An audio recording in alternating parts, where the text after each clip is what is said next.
മാന്യപ്രേക്ഷകർക്ക് നമസ്കാരം. ചാത്തന്നൂരിൽ വിജയിച്ചിട്ടുള്ള BJP MLA B Gopakumar പറയുന്നത് നിങ്ങളൊന്ന് കേട്ടു നോക്കൂ.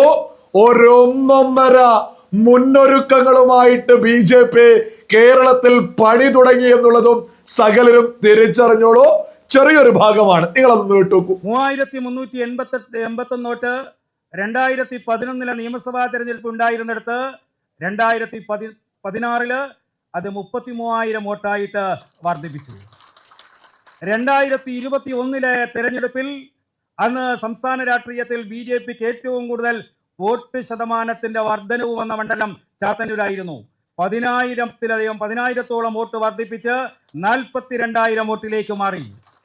26 തെരഞ്ഞെടുപ്പിൽ വീണ്ടും ഒരു 10,000 വോട്ട് വർദ്ധിപ്പിച്ച് 52,432 വോട്ടിലേക്ക് ചാത്തന്നൂർ മാറി. കഴിഞ്ഞ 4 പതിറ്റാണ്ട് ചാത്തന്നൂരിന്റെ പൊതുരംഗത്ത് എനിക്ക് ലഭിച്ച ഒരു സ്വീകാര്യതയുണ്ട്. അവർ നൽകിയ വലിയൊരു പിന്തുണയുണ്ട്, സഹായമുണ്ട്. 95-2000 സ്വന്തം വാർഡില് അന്നുവരെ കമ്മ്യൂണിസ്റ്റ് പ്രസ്ഥാനങ്ങൾ മാത്രം വിജയിച്ചിരുന്ന ഒരു ഗ്രാമപഞ്ചായത്ത് വാർഡ് പഞ്ചായത്തി രാജ് ആക്ട് നടപ്പിലാക്കിയതിനു ശേഷം നടന്ന ആദ്യത്തെ തെരഞ്ഞെടുപ്പ്, ആ തെരഞ്ഞെടുപ്പിൽ 39 വോട്ടിന്റെ ഭൂരിപക്ഷത്തില് അന്ന് സ്വന്തം നാട്ടിൽ നിന്ന് വിജയിക്കാൻ കഴിഞ്ഞു. ഇന്ന് 16-ലെയും 21-ലെയും നിയമസഭാ തെരഞ്ഞെടുപ്പിൽ 2ാം സ്ഥാനത്തെത്തിയപ്പോൾ ചാത്തന്നൂരിൽ 26-ലെ പ്രബുദ്ധ ജനത ഒരു അംഗീകാരം നൽകി. 2 തവണ 2ാം സ്ഥാനത്ത് വന്നയാൾ ഇത്തവണ 1ാം സ്ഥാനത്തെത്തട്ടെ എന്ന് തീരുമാനിച്ചു. അതുകൊണ്ട് തന്നെ എന്റെ വിജയം ഞാൻ ഇന്നലെ മാധ്യമ സുഹൃത്തുക്കളോട് പറഞ്ഞതുപോലെ എന്നെ ഞാനാക്കിയ, ഇവിടെ സുരേഷ് പറഞ്ഞു, വളരെ സാധാരണ ജീവിത പശ്ചാത്തലത്തിൽ നിന്ന് ഈ തരത്തിലേക്ക് വളരുവാൻ എന്നെ സഹായിച്ചത് ചാത്തന്നൂരിലെ ജനങ്ങളാണ്. എന്റെ വിജയം ഞാൻ ചാത്തന്നൂരിലെ പ്രബുദ്ധ ജനതയ്ക്ക് മുന്നിലാണ് സമർപ്പിക്കപ്പെടുന്നത്. 3 MLA-മാർ കോൺഗ്രസിന്റെയും LDF-ന്റെയും എതിരെയുള്ള ശബ്ദമായി, നരേന്ദ്രമോദിജിയുടെ ശബ്ദമായി കേരള നിയമസഭയിൽ മാറേണ്ടതുണ്ട്. കേരളത്തിന്റെ രാഷ്ട്രീയം മാറുകയാണ്. 2 മുന്നണികളെയും മാറി മാറി പരീക്ഷിച്ച കേരളം ഈ തെരഞ്ഞെടുപ്പ് 3 MLA-മാരെ സൃഷ്ടിച്ചപ്പോൾ കേരളത്തിന്റെ പൊതുസമൂഹത്തിന്റെ മുന്നിൽ ഒരു പുതിയ ചോദ്യം കൂടി ഉയർന്നു. ഒരു ബദൽ രാഷ്ട്രീയം ആര്?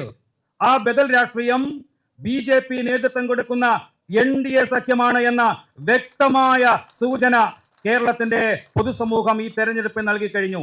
അതുകൊണ്ട് തന്നെ അടുത്ത നിയമസഭാ തെരഞ്ഞെടുപ്പിൽ 3-ൽ നിന്ന് 73 എന്ന മിനിമം സംഖ്യയിലേക്ക് മാറാനുള്ള സംഘടനാപരമായ ശേഷി ഇന്ന് BJPക്ക് NDA സഖ്യത്തിന് കേരളത്തിലുണ്ട് എന്നതിന്റെ ഏറ്റവും വലിയ തെളിവാണ് ഈ നിയമസഭാ തെരഞ്ഞെടുപ്പ്. നിങ്ങൾ കേട്ടില്ലേ, കേരളത്തിൽ ഒരു പുതിയ രാഷ്ട്രീയം വന്നു കഴിഞ്ഞു.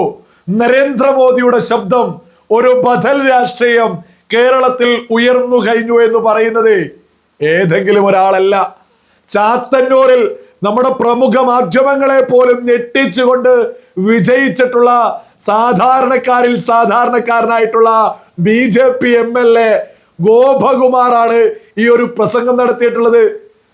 ഭാരതീയ ജനതാ പാർട്ടിയുടെ സംസ്ഥാന ഓഫീസില് സ്വീകരണ സമയത്ത് നടത്തിയിട്ടുള്ള ഒരു പ്രസംഗ, 3-ൽ നിന്ന് ഞങ്ങൾ 73-ലേക്ക് എന്ന ഗോപകുമാർ കൃത്യമായിട്ട് പ്രഖ്യാപിച്ചത്. അത് കേരളത്തിൽ സാധ്യമാവാനുള്ള എല്ലാ സാഹചര്യങ്ങളും കേരളത്തിൽ ഉണ്ട് എന്നുള്ളതാണ് വലിയ യാഥാർത്ഥ്യം. ഇതൊക്കെ കേൾക്കുമ്പോഴേക്ക് ഒരുപാട് ആളുകൾക്ക്, പ്രത്യേകിച്ച് UDF-കാർക്കൊക്കെയാണ് പുച്ഛം. നമ്മളിവിടെ 3 സീറ്റൊക്കെ BJP ജയിച്ചു എന്ന വാർത്ത കൊടുക്കുമ്പോഴേക്ക് ഈ പറയുന്ന UDF-കാർക്കാണ് പുച്ഛം. ലേശം വെളിവും വെള്ളിയാഴ്ചയും ഈ പറയുന്ന UDF-കാർക്കുണ്ടെങ്കിൽ ഇതിനെതിരെയൊക്കെ പുച്ഛിക്കാൻ സാധിക്കുമോ? UDF എങ്ങനെയാണ് വിജയിച്ചു വന്നിട്ടുള്ളത്? LDF-നെ എത്രത്തോളം വലിയ രീതിയിലാണ് ജനമെടുത്ത് ആറ്റിലേക്ക് എറിഞ്ഞിട്ടുള്ളത്? ഈ UDF-നെ ഇതുപോലെ വിജയിപ്പിച്ചിട്ടുള്ള ജനത BJP-യെ നാളെ വിജയിപ്പിക്കില്ല എന്ന് എന്തർത്ഥത്തിലാ വിളിച്ചു പറയുന്നത്? ഈ ഗോപകുമാർ പറയുന്നതിലെ ഒരു കണക്ക് സകല മലയാളികളും തിരിച്ചറിയണം. 2011-ൽ വെറും 3,839 വോട്ടുള്ളിടത്ത അദ്ദേഹം വിജയിച്ചു വന്നത്. അദ്ദേഹം എങ്ങനെയാണ് വിജയിച്ചു കയറിയത് എന്ന് അദ്ദേഹം ഘട്ടമായിട്ട് പറയാ. അദ്ദേഹത്തിന്റെ മണ്ഡലത്തിൽ, അദ്ദേഹത്തിന്റെ മണ്ണിൽ അദ്ദേഹം പണിയെടുക്കുക, സാധാരണക്കാരിലേക്ക് നിരന്തരം രംഗത്തിറങ്ങി അദ്ദേഹം അവിടെ വിജയിച്ചു കയറി. നമ്മുടെ കേരളത്തിലെ ഒരു പ്രമുഖ മാധ്യമം പോലും ഈ കഴിഞ്ഞ തിരഞ്ഞെടുപ്പ് സമയത്ത് ഒരു സമയത്തും വാർത്ത ചെയ്ത ഒരു ചർച്ച പോലും ചെയ്തിട്ടില്ല. നമ്മളത് വ്യക്തമായിട്ട് വിളിച്ചു പറഞ്ഞിട്ടുള്ളതാ. ഗോപകുമാർ കൃത്യമായിട്ട് വളരെ വ്യക്തമായിട്ട് മണ്ണിനെ അറിയുന്ന ഒരു നേതാവ്. അദ്ദേഹമാണ് പറയുന്നത് 73 ഞങ്ങൾ എത്തോ. അതെത്താനുള്ള എല്ലാ അന്തരീക്ഷവും നിലവിൽ തന്നെ BJPക്ക് ഉണ്ട്. BJPക്ക് ഈ പറയുന്ന 10,000 വോട്ടില്ലാത്ത മണ്ഡലങ്ങളുണ്ടോ? 10,000-ലധികം 20,000-ലധികം ഒക്കെ എത്ര മണ്ഡലങ്ങൾ.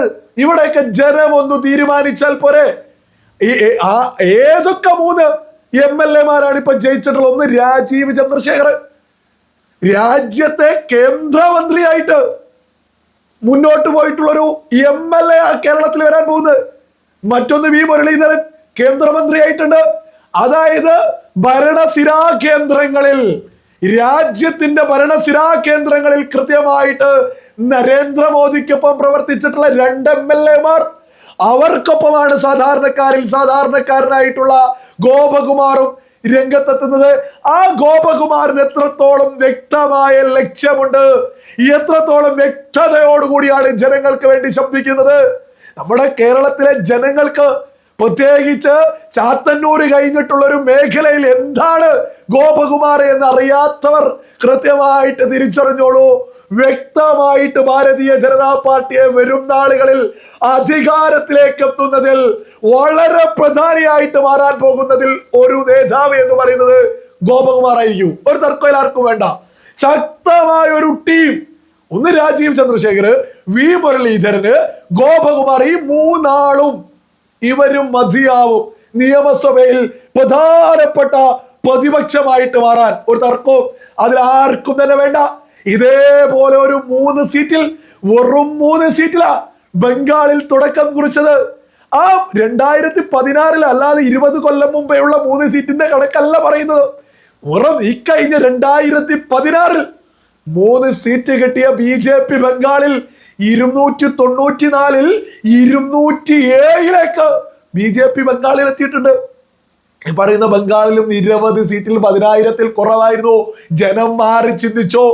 ഇനി നിങ്ങൾ കൃത്യമായിട്ട് മനസ്സിലാക്കിക്കോളൂ. ഈ 3 MLA-മാരുടെ നേതൃത്വത്തിൽ കേരളത്തിലെ ജനകീയ പ്രശ്നങ്ങൾക്ക് അവർ നേതൃത്വം കൊടുക്കും.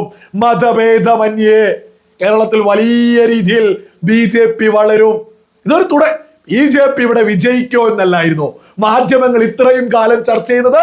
ആ BJPക്ക് 3 കിട്ടുമ്പോ കേരളത്തിലെ ജനതക്ക് മനസ്സിലാവും BJP ഇവിടെ വിജയിക്കും. ആ വിജയിക്കാനുള്ള എല്ലാ സാഹചര്യമുണ്ട്.